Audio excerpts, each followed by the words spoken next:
পৌষ সংক্রান্তি পেরিয়ে গেল, কিন্তু এখনও পিঠে খাওয়া হলো না।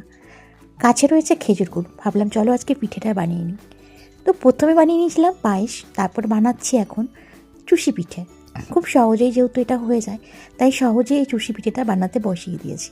তো দেখো, খেজুর গুড় দিয়েই কিন্তু আজকে দুটো রেসিপি করলাম, একটা হচ্ছে চুষি পিঠে আর একটা হচ্ছে পায়েস। তো গুড়ের পায়েস খেতে তো সবারই ভালো লাগে, আর আমারও ভীষণ ভীষণ প্রিয়। আর খেজুর গুড়ের গন্ধটা তো ভীষণই সুন্দর। তো ভাবলাম চলো খেজুর গুড়ের ফ্লেভারে খেজুর গুড় দিয়ে আজকে করে নিই চুষি পিঠে আর তার সাথে পায়েস। তো চালের পায়েস দেখো, তোমাদের দেখাচ্ছি, অবশ্যই শেয়ার করছি। তো তোমাদের কার কার খেতে ভালো লাগে অবশ্যই কিন্তু সেটা শেয়ার করো বা কমেন্ট করো। তো দেখো পায়েসটা কত ঘন হয়েছে, গুড়ের পায়েস দারুণ খেতে হবে।